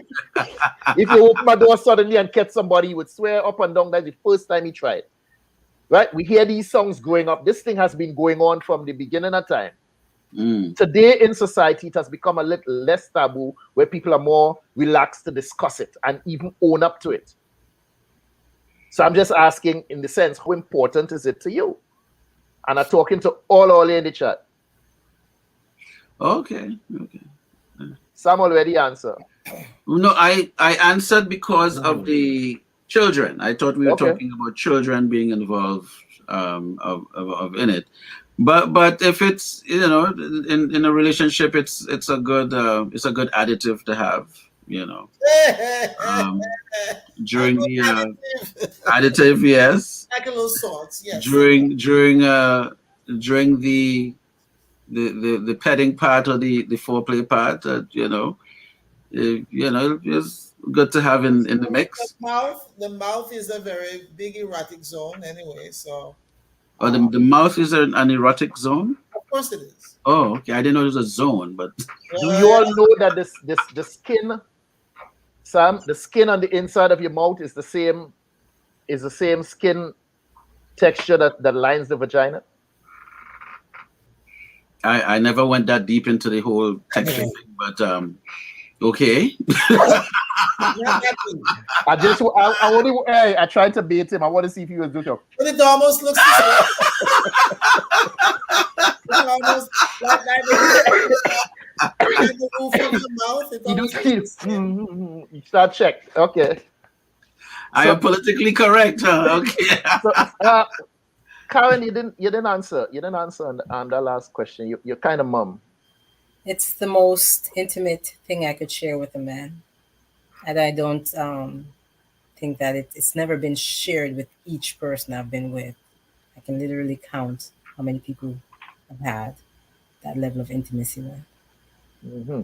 Mr. Carter said it is a fear with our folks. He said, but I don't think the Chinese, the Indian, and the white man live with that kind of fear. They free up themselves even more. So I guess he says only black people have that kind of fear. That's not true. There are a lot of cultures that will not discuss that much less. And there are a lot of cultures that believe in that supremely. There are a lot of cultures who feel and they haven't done anything. So let me ask you all something here now. I'm going to sort of run these questions off kind of quickly here. Is Miss Nurse, Karin, a lot of men during marriages, relationships and whatnot, sometimes they try not to impregnate that woman, but they don't want to use the prophylactic. They don't want the woman to go on the pills, or the woman don't want to go on the pills. They don't want to use the condom, and they resort to pulling out. Does pulling out really prevent pregnancies? No, there are millions that have been born as a result of the pulling out method that people still think is effective. Pulling out, there's usually some pre-ejac. And on our last episode, I believe it was our last episode, someone asked in the chat, does pre-ejac contain semen? And yes, it does. And we failed to answer it. I saw the late. Yes, it does. Pre-ejac still has some semen in it. And you can certainly get pregnant just from a pre-ejac. Oops, you're pregnant. Mm-hmm. Okay, so since we are on the topic of sex, let me ask this: when should a couple have intercourse to get pregnant? Some people just seem to think that if you just put in the work, younger people, if you just put in the work, something will catch. Because I put in 4 last night, 3 the night before. Tonight, I'm going to put in only 2. I'm going to take a rest and I'm going to come back and hit it again. And nothing working out in the lab. When should a couple have intercourse to get pregnant? On the 14th day of the month, but with each woman, it's going to be different. There's an ovulation cycle. It varies differently from woman to woman, but around the 14th day of the month is a perfect time for her her reproductive organs are getting ready for pregnancy. The uterus is thickening. The hormones the ovaries are ready and releasing all the hormones necessary to create that environment in the uterus. So around the 14th day, give or take. So when I was growing up, my dad had the McDonald's. What was that book? It was a little book that they would have, and you'd be planting, your crops and stuff according to this. It's not another calendar book they call it. What was the book they call it? Almanac. That's an old term that used to be used. I don't know if that's and you'll plant certain crops when the moon look this way, and when you have a full moon you have this, and when you have this you have that, and such and such and such. So yeah, maybe maybe there's a system as what as Karin spoke about that. I remember the almanac book. Remember the rhythm method, or a lot of women, especially Catholics and very religious. But some people say they have a good pull-out game. They have a good pull-out does not work. I'm sorry. Stop that nonsense. And you people need they might have, better than that. Pull-out doesn't work. So many millions have been born. So Dr. Zwitty said we don't plan. We perform. So yeah, he called it there the McDonald's almanac. I've actually never heard of that until now. So let me ask another question here. Is it safe to have sex during pregnancy? Let me answer my own question. Hell yes. Hell yeah. Yeah. Yeah, man, that's a dumb question. But a lot of people still ask the question, is it safe to have sex during pregnancy? Some people think that if the woman has just given birth, say 2 months postpartum. No. Before. Let me go back. No, I understand what you said. While the baby is inside. I acknowledge what you said. I'm saying that there's some people who still believe that after he's given birth, even before that first checkup, let's say a month and a half in or something, that it's impossible for her to become pregnant again. But the body is very unusual, and the body, it's possible for her to literally have 2 newborns, 9 months, 10 months apart and crap like that, because they're under the impression she can't get pregnant. Guilty as charged. The doctor said wait 2 months. I waited 2 months, and as soon as I go back there, boom, there you go again. So now I have 2 sons that end up the same age every year. And then one would jump ahead and go forward, but both of them end up the same age. And I had a difficult time with some people understanding that. Oh yeah, those are my sons. How old is this one? 10. How old is that one? 10. Oh, they got different mothers. No, same mother. What? Yeah, people are, think about it. But yeah, I didn't believe that it was impossible. But the doctor said wait 2 months. And I was watching that calendar, boy. I said, 3 more days. 2 more days. 1 more day. Tonight is the night that I make you a woman. And boom, right there again, pregnancy. And my son followed in my footsteps, and he did the same thing. And now he has 2 sons where they meet up on the same age. So it's... I know. The apple didn't fall too far from the tree, huh? Yeah, same old story. So yeah, even though there are some issues that women should be concerned with, like preterm labor, in terms of having, or whether or not their cervix. Sometimes the cervix end up being very short in some women, and by having sex, they could end up delivering that baby before the term. Sometimes if they get a lot of cramping during intercourse. I'm not a medical professional by any means. I do recommend that you see a doctor and all of this stuff. But as far as I'm concerned, sex during pregnancy, and I'm talking from experience, I have 7 children. It's a safe and a sweet thing to do. It's sweet and safe. So what makes it, when you say, what makes it sweet in your visual or your point of view? What makes it sweet? Is it fluffier when the lady's pregnant? What's the situation there? I don't know. You ever been to Egypt? No, I'm just asking you. Have you ever been to Egypt? No, I've never been to Egypt, sir. You ever ride a camel? No, I've never ride. I don't know. It's just something about that hump. I don't know. It's just... It's just sexy to me. I don't know. It's something that's very sexy to me. When it's my camel, I'll never ride somebody else's camel. That's not me. That's a line I draw. Something I will never do. So anyway. No, you were such a advocate for it. So I just was. Oh yeah, if it's yours, I'm an advocate for it. I've done it several times, time again. Dr. Whitty says some doctors recommend it. Recommend it. I don't know. Is it recommended for the woman or is it recommended for the man? For the woman during pregnancy, especially close to delivery date, it's actually recommended. Allows you to relax. The fetus is more relaxed, and the whole process is quite pleasant for both parties. Fetus is relaxed. Mm-hmm. Okay.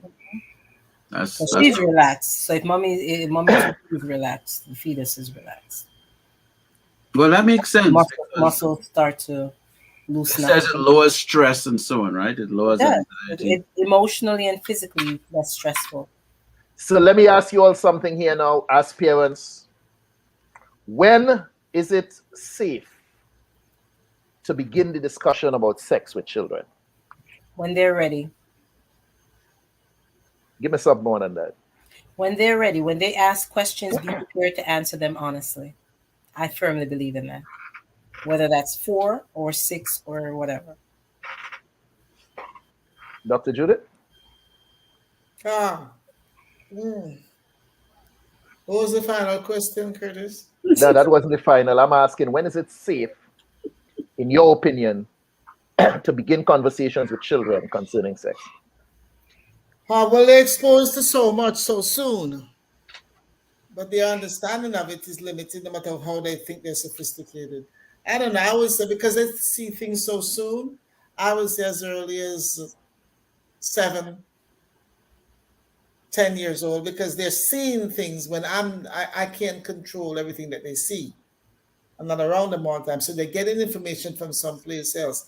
So I would rather be able to say what I have to say, so that if they do see it, they look at it from the purview of what I have shared with them already. So I think because social media is so powerful out here, the sooner we tell them, is the better off it is. What she said? She said? Yes, Miss Karin, I fell asleep. Sam, what's your opinion on that? It's kind of iffy. So, as a parent, sometimes you don't know if you're really ready to, sometimes you had to break it down, some people feel that, from the time you start, as Karin said, if they start asking questions, you should start explaining.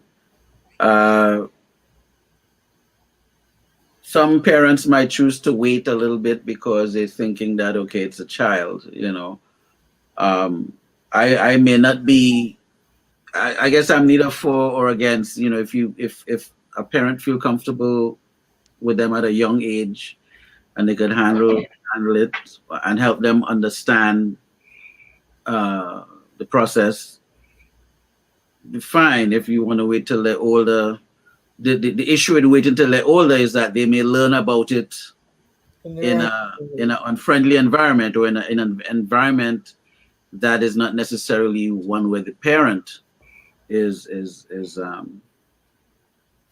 they may learn it in school, or they may learn it somewhere else on the street, and now is a totally different thing, because they may hear something on the street, but it's not. When? I just need to know when. You did the right way. I just need to know when. Give me a time frame. Like when you think is that proper time? When they start talking. Okay, pretty much like Karin said. Basically, yeah. Once they start to ask the question, be prepared to answer. Okay, I can vibe with that. I never quite looked at it that way. But let me just share this piece I picked up recently on social media. The guy said, and I'm gonna just go into it. For me personally, when you start to talk about the birds and bees, it's not as simple as it was when we were growing up, because now you have to talk about the birds and the bees.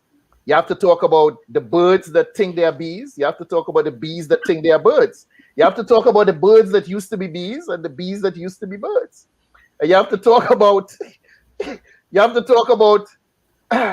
the birds who behave like bees and the bees who behave like birds, and some of the birds who think they're bees and some of the bees who think that they're birds but still have a stinger. So it's just a tricky situation.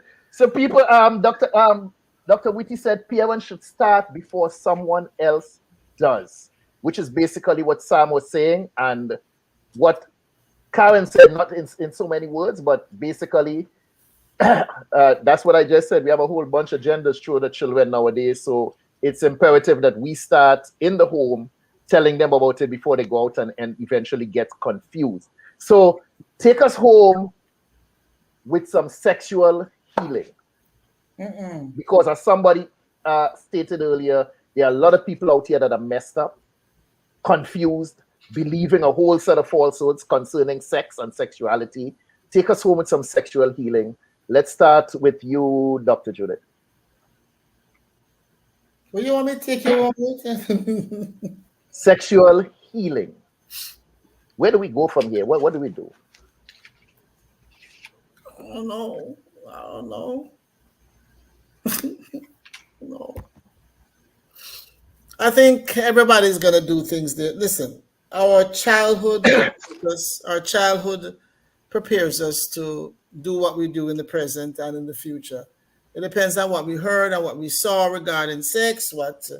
Even when you said earlier about do you mind somebody hearing you or seeing you having sexual relations? It depends on where we started out. It's how we end up. I think we should take some of the pressure off of sex. We should stop some of this pressure, men and women, about sex and who's doing it, who's getting an orgasm and when they're gonna get it and all the rest of it.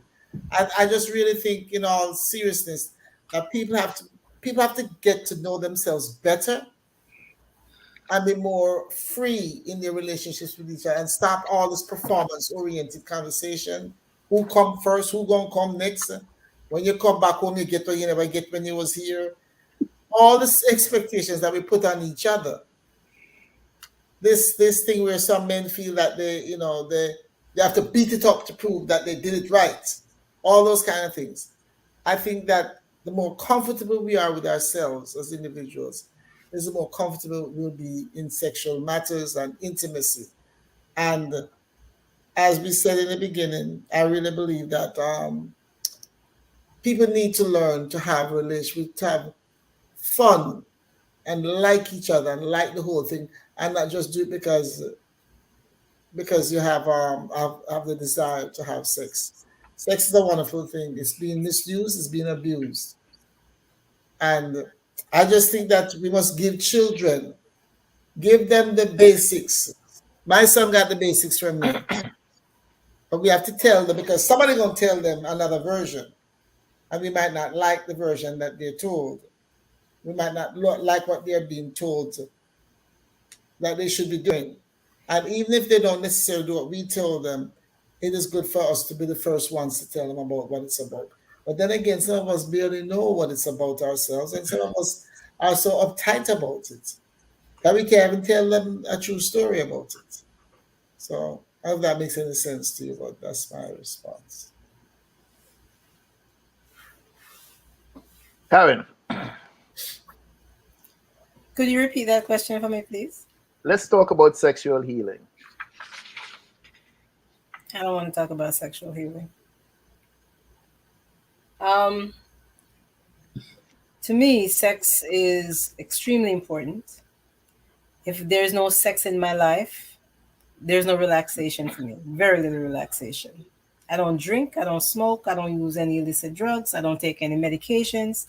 So if there is no sex in my life, my only stress relief, honestly, is exercise, watching TV and music, and hope and pray that sex comes back. It's a beautiful, enjoyable thing. So when there's none, I wish there were. That's it.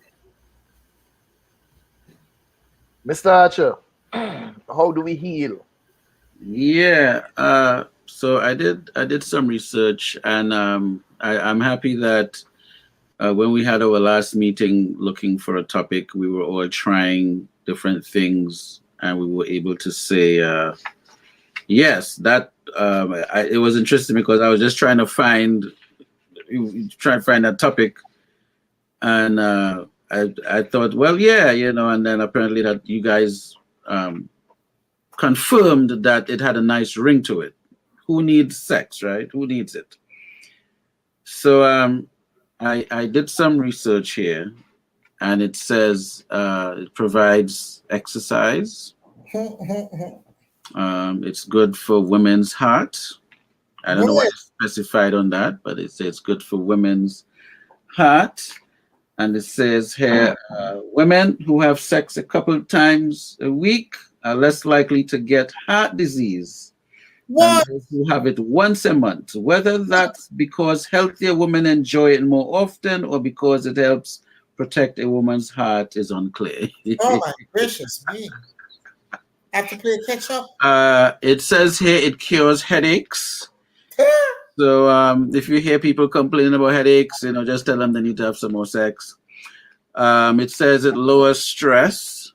So if things are stressful, just have more sex. It provides longer life. It says here, one study suggested that married women who climax more often had a slight tendency to live longer. And of course, they have a little sarcastic in. It says here, researchers aren't sure if the sex actually lengthens your life or if having sex is a sign of a healthier person. But they end by saying, but why take any chances? So just have more sex if you want to live longer. It says it provides happiness. It provides bonding. Now, the bonding was a little interesting because they had a picture of two men. So we'll see how that goes. But it says here it keeps you lean. And I think I remember, it keeps you lean. So if you think you're a little, put on a little thing, you want to do a little work off, work on it that way. Mental health. I thought this was interesting. So, if you want your mental health to help you with your longevity, just have more sex. Now, it says the common cold.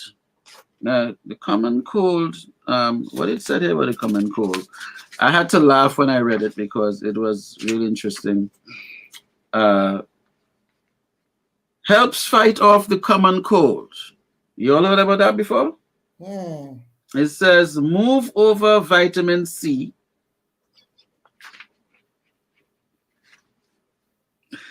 College students who had sex twice a week had more cold-fighting antibodies in their saliva than those who had sex less often.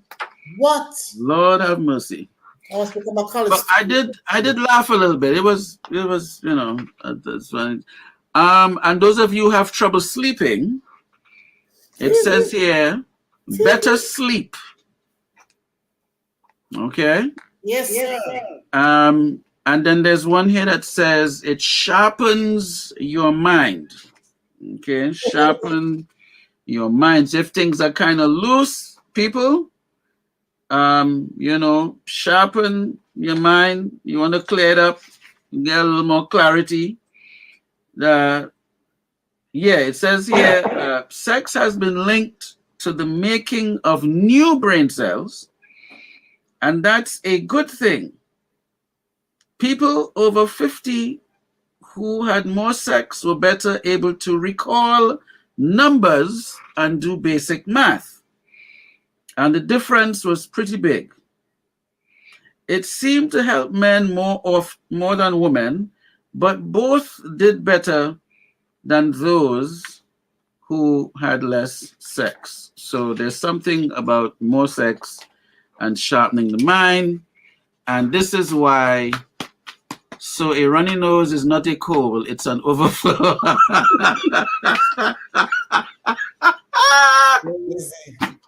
Shout out to Dr. Whitty. I thought